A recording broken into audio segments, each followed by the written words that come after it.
여러분 안녕하십니까? 코로나19 KBS 통합 뉴스룸 5시 뉴스입니다. 미국 대선에서 승리한 조 바이든 당선인은 이 정권 인수를 위한 절차의 속도를 내고 있습니다. 특히 최우선 과제로 코로나19 대응을 꼽았는데요. 하지만 트럼프 대통령은 여전히 민주당이 선거를 훔쳤다며 대선 결과에 불복했습니다. 유호성 기자의 보도입니다. 조 바이든 미국 대통령 당선인의 대통령직 인수위원회 홈페이지입니다. 당선인으로서 할 일을 밝혔는데 1순위로 내세운 게 코로나19 대응입니다. I will spare no effort, none, or any commitment to turn around this pandemic. 코로나19 전담부서 구성을 약속했고 전담부서에서 일할 과학자도 지명했습니다. 12명으로 구성될 전담부서는 미국 시간으로 내일 출범합니다. 미국에선 하루 13만 명이 코로나19 확진 판정을 받고 있습니다. 지금까지 숨진 사람만 24만 명으로 세계에서 가장 많습니다. 코로나19로 위기에 빠진 미국의 현실을 반영한 것으로 분석됩니다. 하지만 바이든 당선인에겐 코로나19 대응이 정치적 시험대가 될 수 있습니다. 마스크 의무화 등은 정책 추진 과정에서 거센 반발을 부를 수 있기 때문입니다. 바이든 당선인이 제시한 우선 사항엔 경제 회복과 인종 평등, 기후 변화도 있습니다.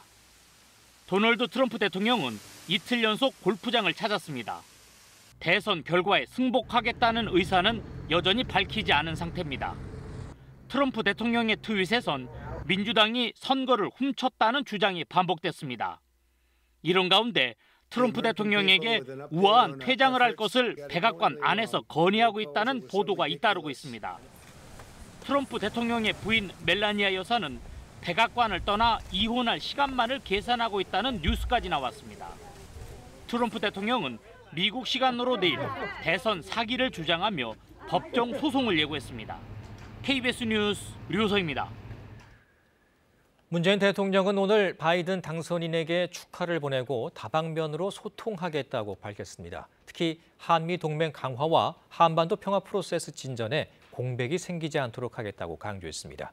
우수경 기자의 보도입니다. 문재인 대통령은 바이든 후보의 당선을 축하한다는 말로 회의를 시작했습니다. 바이든 대통령 당선인과 해리스 부통령 당선인이 미국을 통합시키고 성공하는 정부를 이끌어 나가길 기원합니다. 바이든 당선인 측과 다방면으로 소통해 나가겠다며 한미 동맹 강화와 한반도 평화 프로세스 진전에 어떤 공백도 없도록 하겠다고 강조했습니다. 우리 정부는 한반도 평화 프로세스를 흔들림 없이 추진한다는 확고한 의지를 가지고 있습니다. 문 대통령은 한반도 비핵화와 평화 정착에 더 큰 진전을 이룰 것이라면서 남북 관계에서의 의지도 밝혔습니다. 미국과의 긴밀한 공조를 바탕으로 당사자인 남과 북이 더 적극적으로 중요한 역할을 하겠다는 겁니다. 남북 관계에서도 새로운 기회와 해법을 모색할 수 있는 환경이 조성될 것으로 기대하고 있습니다. 문 대통령은 한미 양국 간의 탄탄한 경제 협력도 강조했습니다. 앞으로 양자와 다자 통상 협력을 더욱 강화하겠다고 밝혔습니다. 특히 바이든 당선인이 강조하는 탄소 중립과 기후변화 대응 정책이 우리의 탄소 중립과 그린 뉴딜 정책과 일치한다고 기대감을 나타냈습니다. 문 대통령은 내일 한미 외교장관 회담을 여는 등 트럼프 정부와도 마지막까지 협력해 나가겠다고 밝혔습니다. KBS 뉴스 우수경입니다.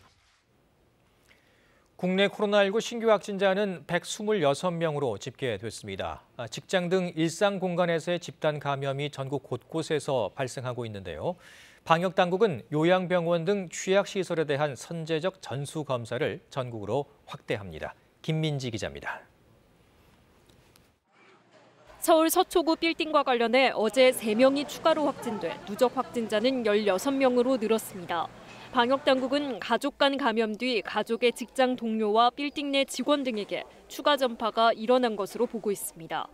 역학조사 결과 사무실의 좌석 간 거리는 1.5에서 2m 정도로 좁지 않았습니다. 하지만 공조 시스템이 미흡해 환기가 잘 안 됐고 일부 직원들이 마스크 착용에 소홀했던 것으로 드러났습니다. 서울 강서구 보험사 관련해서도 8명이 추가 확진되는 등 직장에서의 집단 감염이 잇따랐습니다. 수도권 외 지역에서도 산발적인 감염이 이어지고 있습니다. 강원 원주시 의료기기 판매업 관련해선 누적 16명의 확진자가 확인됐고 대구 동구의 다방과 관련해서는 누적 10명이 확진됐습니다. 전남 순천시에선 은행과 관련해 직원 4명을 비롯해 누적 7명이 확진됐습니다. 지난 일주일간 하루 평균 국내 발생 확진자 수는 약 89명으로 5주 연속 증가 추세입니다. 소규모 유행은 감염원 규명이 어렵고 발생 환자 수 대비 조치 범위도 넓어 유행 차단을 위한 노력이 필요합니다. 방역당국은 특히 최근 미국과 유럽 등 해외 발생이 지난 5월, 6월 때보다 2배 늘어나 매우 심각한 상황이라며 우리나라도 안심할 수 있는 상황이 아니라고 강조했습니다. 이런 가운데 정부는 오늘부터 요양병원 등 감염 취약시설 종사자, 이용자에 대한 선제적 전수 진단검사를 전국으로 확대합니다. 앞서 정부는 수도권과 일부 지역에서 전수검사를 실시해 7개 시설에서 확진자 38명을 발견한 바 있습니다. 정부는 전국 모든 감염 취약시설에 대한 전수검사를 이달 중으로 완료한 뒤 수도권은 2주, 비수도권은 4주 간격으로 정기적 진단검사를 추진할 계획입니다. KBS 뉴스 김민지입니다. 인구 35만의 강원도 원주에서는 최근 닷새 동안 발생한 환자가 30명이 넘고 누적 확진자는 180명을 넘겼습니다. 이 교사가 확진 판정을 받아 학생 등교가 중단된 곳도 있습니다. 이현기 기자입니다. 학교 폐쇄라고 쓰인 교문 사이로 학생들이 잇따라 들어갑니다. 코로나19 진단검사를 받기 위해서입니다. 대상은 교직원과 2, 3학년 학생 등 모두 600여 명에 이릅니다. 최근 이 학교 교사가 코로나19 확진 판정을 받았기 때문입니다. 등교 수업은 중단됐고 2주 동안 원격 수업이 실시됩니다. 학교뿐만이 아니라 일반 음식점부터 목욕탕, 사회복지시설까지 원주시 곳곳에서 확진자가 잇따르고 있습니다. 이달 5일부터 시작해 하루도 안 빠지고 환자가 나오고 있습니다. 강원도 18개 시군 전체의 누적 확진자 300여 명 가운데 원주의 환자가 60%에 달합니다. 인구 비례로 봐도 10만 명당 확진자 수는 원주가 53명으로 경기도 43명보다도 많습니다. 최초 감염원은 여전히 불분명한 경우가 대부분입니다. 식당부터 의료기기 판매업체까지 지역도 직정도 구분 없이 도시 여기저기에서 산발적으로 환자가 나오고 있습니다. 요 며칠 새에 이렇게 많이 번진다고 계속 안내 문자가 뜨니까 지금 걱정이 돼서 모든 데 가는 게 걱정이에요. 최근 들어선 고령 확진자가 부쩍 늘었습니다. 최근 닷새 동안 나온 확진자의 75%가 60대 이상입니다. 무료 경로식당 7개소, 경로당 452개소의 운영 재개를 상황 종료 시까지 잠정 보류할 계획입니다. 원주시는 사태의 심각성을 고려해 사회적 거리두기 단계를 1단계에서 1.5단계로 격상하는 방안을 검토하고 있습니다. KBS 뉴스 이현기입니다. 국정농단 사건에 연루돼 뇌물공여 혐의 등으로 기소된 이재용 삼성전자 부회장이 파기환송심 재판에 출석했습니다. 재판부는 오늘 삼성준법감시위원회 전문심리위원단 구성을 확정했습니다. 박진수 기자가 자세히 전해드립니다. 재판 시작 30분 전쯤 법원의 모습을 드러낸 이재용 삼성전자 부회장. 굳은 표정으로 법정으로 향했습니다. 10개월 만에 법정 출석인데 심경이 어떠십니까? 서울고등법원 형사 1부는 오늘 오후 2시 5분부터 뇌물공여 등의 혐의로 기소된 이 부회장에 대한 파기환송심 재판을 진행하고 있습니다. 지난 1월 이후 10달 만에 정식 재판입니다. 특별검사 측이 재판장의 공정성이 의심된다며 지난 2월 기피 신청을 함에 따라 그동안 재판이 중단된 상태였습니다. 오늘 재판부는 삼성준법감시위원회 전문심리위원단 구성을 확정했습니다. 강일원 전 헌법재판관, 참여연대의 홍순탁 회계사, 법무법인 율촌의 김경수 변호사가 심리위원으로 결정됐습니다. 앞서 이 부회장 측은 대검찰청 중앙수사부장을 지낸 김 변호사를, 특검은 삼성바이오로직스의 분식회계 의혹을 처음 제기한 홍 회계사를 후보자로 각각 추천했습니다.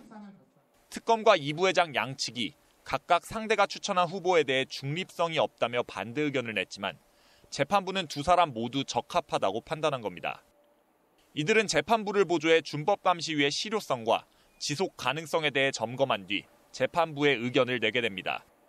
재판부는 준법감시위가 실질적으로 운영되면 이를 이 부회장의 양형 조건, 즉 감형 요소로 고려할 수 있다고 설명해왔습니다. 전문심리위원단 구성과 활동이 마무리되면 파기환송심 재판도 곧 결론 수순에 들어갈 것으로 보입니다. KBS 뉴스 박진수입니다. 고위공직자 범죄수사처의 시작을 이끌 초대 처장 후보군이 오늘 확정됩니다.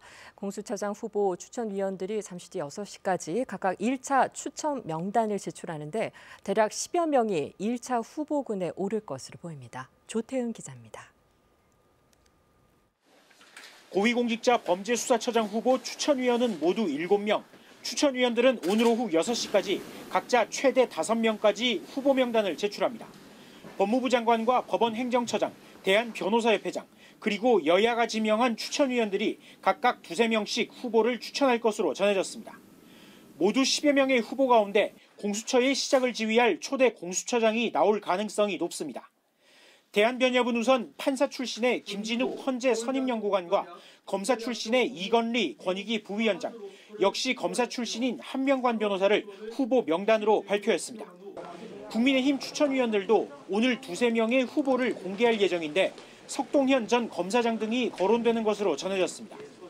민주당 추천위원들은 검사 출신과 비검사 출신 등 2명의 후보를 준비했지만 공개 여부는 아직 결정하지 못했습니다. 민주당 법사위 관계자는 통화에서 후보 명단을 미리 공개하면 불필요한 정치적 공방이일 수 있다며 후보 공개에 부정적인 입장을 나타냈습니다. 이낙연 민주당 대표는 중립적이고 공정하며 강단 있는 공수처장이 필요하다면서 후보 추천위가 그런 후보를 찾아주기 바란다. 이달안엔 공수처장이 임명되기 바란다고 밝혔습니다.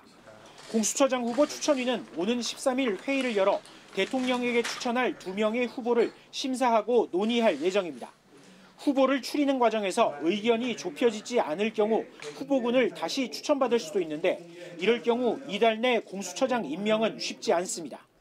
추천위가 의견을 모아 2명의 후보를 추천하면 대통령은 이 가운데 1명을 초대 공수처장으로 임명하게 됩니다.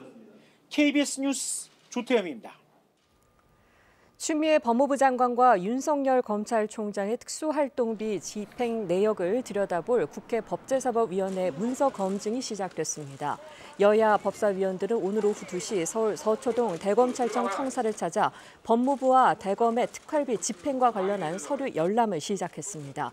법사위원들은 법무부와 대검의 특활비 집행이 문제없이 이뤄졌는지 집중적으로 살펴볼 예정이라고 취재진에게 설명했습니다. 오늘 검증 자리에는 법무부 차관과 대검 차장이 참석해 법사위원들에게 보고한 것으로 알려졌습니다. 렌터카를 빌려 고의로 교통사고를 낸 뒤 보험금을 타내는 사기 범죄가 끊이질 않고 있는데요. 이런 보험 사기로 경찰에 불구속 입건된 20대 남성이 2차례나 더 같은 범행을 저지르다 경찰에 또 붙잡혔습니다. 한솔 기자입니다. 외제차 한 대가 옆 차선에서 좌회전하는 승용차를 바짝 따라가다 우측 뒷부분을 들이받습니다. 흰색 승용차도 앞서가던 차량 뒤 범퍼를 들이받습니다. 단순 사고처럼 보이지만 좌회전 시 차선을 이탈해 옆 차선에 걸친 앞 차량을 골라 고의로 들이받은 사고입니다. 차량 운전자는 22살 A씨. 렌터카를 빌린 뒤 2명에서 많게는 5명까지 동승자를 태워 보험금을 머릿수대로 챙겼습니다. 쌍방과실이 인정돼 보험금이 지급된다는 점을 노린 겁니다. A씨는 지난 4월에도 이 같은 보험 사기 혐의로 경찰에 불구속 입건된 뒤에도 지난 7월까지 공범을 모집해 2차례 더 범행을 이어갔습니다. A씨가 고의 사고 9건을 내 챙긴 보험금은 모두 8,200만 원에 달합니다. 고의 교통사고를 내고 구속된 건이 없기 때문에 주변에 구속된 사람이 없었나 봐요. 그러다 보니까 계속 죄의식 없이. 경찰은 범행을 주도한 A씨에게 구속영장을 신청했고 공범 14명을 불구속 입건했습니다. 10대 후반에서 20대 초반 젊은 층들이 개별 건당 이제 보험 사기 편취 금액은 크지는 않은데요. 주로 이륜차 및 렌터카를 이용해서 보험 사기를 하는 좀 추세가 많이. 고의 충돌 사고로 적발된 사기 범죄자는 2018년 5,400여 명에서 지난해 6,700여 명으로 23% 이상 늘었습니다. KBS 뉴스 한솔입니다. 서울경찰청은 지난달 13일 숨진 16개월 여자아이 A양의 어머니에 대해 아동학대 치사, 학대 등의 혐의로 지난 4일 구속영장을 신청했다고 밝혔습니다. A양은 지난달 13일 서울 양천구의 한 대학병원 응급실에 심정지 상태로 실려와 치료를 받다 숨졌습니다. 병원 측은 숨진 아이에 대해 학대 정황이 의심된다며 경찰에 신고했습니다. 경찰은 A양의 부모에 대한 학대 의혹 관련 수사를 진행 중이며 이들이 일부 혐의는 인정했지만 일부는 부인하고 있다라고 설명했습니다. 11월 9일 119, 오늘 소방의 날을 맞아 한 소방대원이 낸 제안이 주목받고 있습니다. 병원 등에서 불이 났을 때 소방대원들이 연기와 어둠 속에서도 환자를 파악해 구조할 수 있는 이 위치 알림판 아이디어인데요. 김정대 기자가 전해드립니다. 자욱한 연기 속에서도 선명하게 보이는 빨간색 알림판을 따라 소방대원들이 환자 구조에 나섭니다. 와상 환자라는 문구의 이 알림판은 혼자서는 거동이 어려운 고령 환자들의 병실을 표시해둔 겁니다. 특수칠을 발라 연기 투시 랜턴으로 비추면 어디서든 눈에 띄도록 제작됐습니다. 평범한 알림판처럼 보이지만 1분 1초가 급한 화재 시에는 환자의 위치를 한눈에 알아볼 수 있도록 길잡이가 됩니다. 대형 인명피해로 이어지는 요양시설 화재. 2년 전 경남 밀양 세종병원과 2014년 전남 장성의 요양병원 화재는 참사로 이어졌습니다. 한시라도 빨리 위치를 또 알고 이렇게 구출을 해야 되거든요. 근데 그런 부분에서 조금 더 도움이 되지 않을까. 그렇게 하면은 좀 더 생명 한 분이라도 더 구해낼 수 있지 않을까. 전라남도와 전남소방본부는 현재까지 도내 118개소 노인 요양시설에 설치를 마쳤습니다. 화재에 대한 부분에 있어서 저희 역시도 많이 불안하거든요. 근데 이 제실 안내판으로 인해서 보다 빨리 이 어르신들을 더 구조 현장의 경험에서 나온 한 소방관의 아이디어는 행정안전부 민원 제도 개선 경진대회의 본선에서 국민 온라인 심사를 받고 있습니다. KBS 뉴스 김정대입니다. 요즘 전동 킥보드가 주요한 이동수단으로 떠오르면서 타는 분들을 쉽게 볼 수가 있습니다. 문제는 관련 사고도 급증하고 있다는 건데요. 그런데 다음 달부터 오히려 규제가 완화되면서 사고가 더 커질 거란 우려가 높아지고 있습니다. 정지주 기자입니다. 운전하는 분들이라면 도로에 불쑥 뛰어드는 고라니 때문에 가슴 철렁한 경험 있으실 겁니다. 자, 그 고라니처럼 운전자는 물론이고요. 보행자 놀래키는 게 또 있습니다. 전동 킥보드인데요. 그래서 이 전동 킥보드를 킥란이라고도 부른다죠. 주차장을 빠져나가는 차량, 갑자기 튀어나온 전동 킥보드와 부딪힙니다.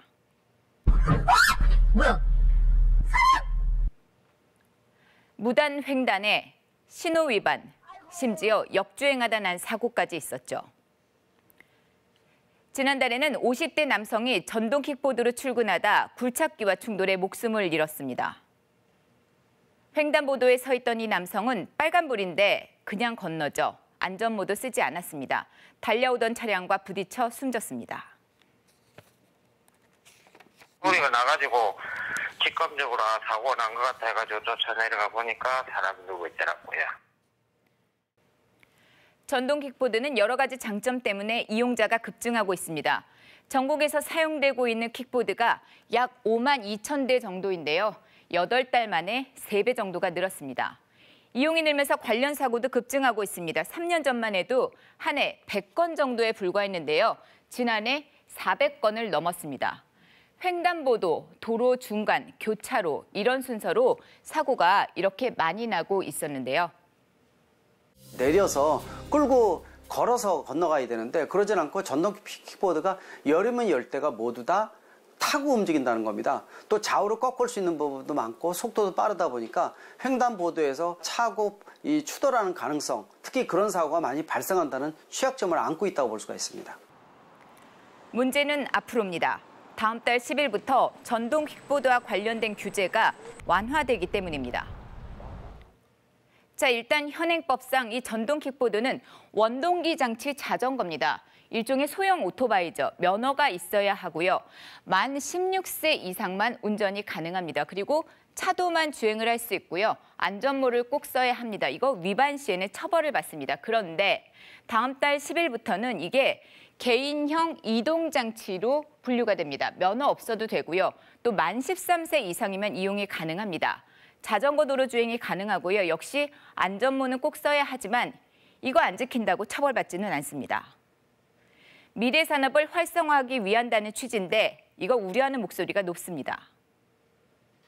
전동 킥보드 같은 경우에도 별도의 법을 만들어야 되는데 그렇지 않고 안이하게 자전거 쪽으로 편입을 시키다 보니까 자전거 전용 도로 또 13세 이상이면은 아무 안전장구 착용 없이 교육도 필요 없이 그냥 길거리를 나갈 수 있는 거니까 더더욱 위험성은 높아졌다고 볼 수가 있습니다. 전동 킥보드의 경우 운전자의 신체가 외부에 그대로 노출됩니다. 사고 날 경우 크게 다치거나 목숨을 잃을 수도 있습니다. 최근 2년 동안의 전동 킥보드로 인한 사고가 2배 가까이 늘었죠. 그러면서 사망자 수 역시 배로 늘었습니다.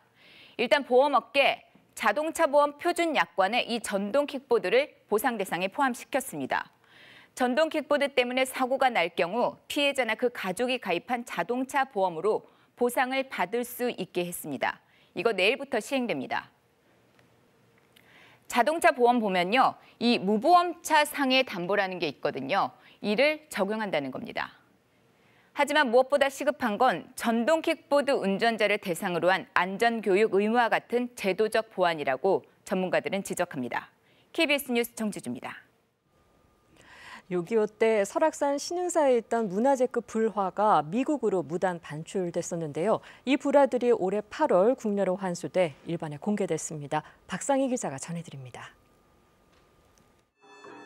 은은한 미소를 띤 부처님 주위에 설법을 듣기 위해 8대 보살과 10대 제자 그리고 여러 수호신들이 앉아 있습니다. 불화인 영산 회상도로 가로 4m, 세로 3m가 넘는 초대형 크기입니다. 좌우로는 죽은 자를 지옥에서 심판하는 왕 10명을 그린 시황도 6점이 걸렸습니다. 이를 불화는 한국전쟁 직후 미국으로 무단 유출됐다가 66년 만에 국내로 되돌아와 일반에 처음으로 공개됐습니다. 우리는 내가 73세인데 6.25 동이잖아, 3살 때. 근데 이런 걸 만났으니까 우리는 너무너무 감격스럽지. 영산 회상도는 1755년 조선 영조 때 그려져 조선 후기 불화의 특징을 잘 보여주는 수작으로 강원도에 현존하는 가장 오래된 불화로 알려져 있습니다. 한국전쟁 이후 사라진 뒤 14년 전 미국 LA 카운티 박물관에서 6조각으로 잘린 채로 처음 발견됐습니다. 이후 조계종과 박물관 사이 체결한 반환 협정에 따라 올해 8월에 고향 신흥사로 돌아왔습니다. 상처 입은 모습으로 있다가 완전한 어떤 회복되어서 복원되어서 뭔가 극복이 되는 그런 기운이 오늘부터 시작이 되었으면. 신흥사 측은 한국전쟁 때 희생 장병들을 위로하는 천도제와 귀국 환영법회를 끝내고 영산회상도와 시황도를 신흥사 유물관으로 옮겼습니다. 지역 주민과 불교계의 끈질긴 환수운동 끝에 돌아온 영산회상도와 시황도는 다음 달까지 일반에 공개될 예정이며 상설 전시 여부는 불화 상태를 고려해 결정됩니다. KBS 뉴스 박상희입니다. 우리나라 전체 인구의 5%인 장애인, 많이 나아졌다고 하지만 아직까지도 장애인들이 일상생활에서 겪는 어려움 참 많은데요. 장애인들이 유튜브를 통해서 자신과 일상의 다양한 이야기들을 털어놓고 있습니다. 김기은 기자가 전해드립니다. 분명히 그런 점이 있지만 그렇다고 막 우울하거나 낙담하거나 이럴 필요는 없잖아요. 키오스크 이용에 어려움을 겪는 일화를 담은 시각장애인이 학생 식당 가면 생기는 일. 말을 해. 21세기에. 반응이 없네, 얘가. 문제점을 유쾌하게 짚었습니다. 한 번도 본 적이 없는 시각장애인이다. 어떤 사람이냐가 맞는 거 아닌가요? 장애인 하면 우리가 마주한 누군가가 어떤 사람인지에 주목하기보다는 개개인의 다양성을 담아낼 수 없는 15가지 장애 유형의 틀에 머무르곤 합니다. 세상을 어떻게 감각하시는지. 눈치에 눈을 떴거든요. 저도 있어요. 네. 아니 공기가 달라지죠. 약간 싸해진다던가. 지레 짐작이 아닌 목소리를 직접 들어본 당신은 어떤 사람인가요? 편견의 빨간 색안경을 걷어내니 장점도 보이기 시작한다는 깨진 색안경까지 한 IT 기업의 장애인 유튜브 공모전에서 수상한 작품입니다. 장애인분들 같은 경우에는 유튜브 같은 1인 미디어를 활용하면 좀 더 일반인들과 소통할 수 있는 좋은 활용 공간이 될 거라.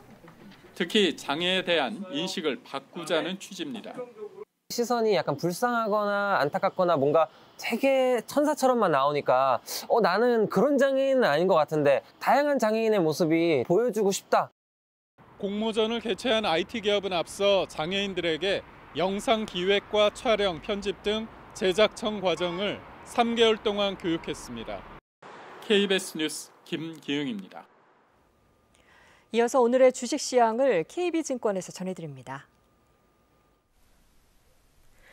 KB증권입니다. 미국 대선 이후 추가 부양책에 대한 기대감 속에 코스피가 외국인과 기관 사자로 1% 넘게 상승했습니다.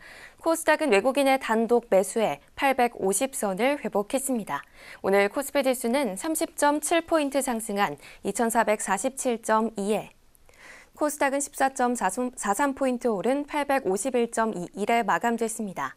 미 대선의 불확실성 완화와 향후 정책 기대감이 시장 상승을 주도한 가운데 연말 소비 시즌을 앞두고 해상 운임지수가 사상 최고치를 기록했다는 소식도 시장의 호재로 작용하는 모습이었습니다. 오름세로 출발한 코스피는 장중 연고점을 새로이 경신하기도 하며 2450선 목전에서 장을 마쳤습니다. 미국에서 전기차 충전소 50만 개를 신설한다는 소식에 국내 2차 전지 관련주가 강세였고 특히 LG화학은 삼성 바이오로직스를 제치고 시가총액 3위에 올라섰습니다. 해상 운임지수가 역대 최고치를 기록하며 해운과 조선주가 상승했고 한편 달러와의 약세가 이어지면서 원달러 환율이 1년 9개월여 만에 1110원대를 기록했습니다. 오늘 원달러 환율은 6원 50전 내린 1113원 90전에 거래를 마쳤습니다. 지금까지 KB증권이었습니다. 오늘 중부지방에서는 구름 많은 날씨가 이어지면서 평년 기온을 크게 밑돌았습니다. 내일은 아침 기온, 낮 기온 모두 오늘보다 오르겠는데요. 특히 한낮에는 평년 수준 가까이 오르면서 추위가 누그러질 것으로 전망됩니다.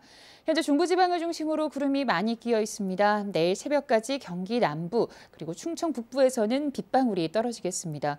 한편 동쪽 지역에는 건조특보가 발효 중이어서 불씨 관리 잘 하셔야겠습니다. 내일 아침 기온은 서울이 3도 등으로 오늘보다 1, 2도가량 높겠고 낮 기온도 오늘보다 2, 3도가량 높겠습니다. 바다의 물결은 남해 먼바다, 동해 먼바다에서 최고 2.5m로 다소 높게 일겠습니다.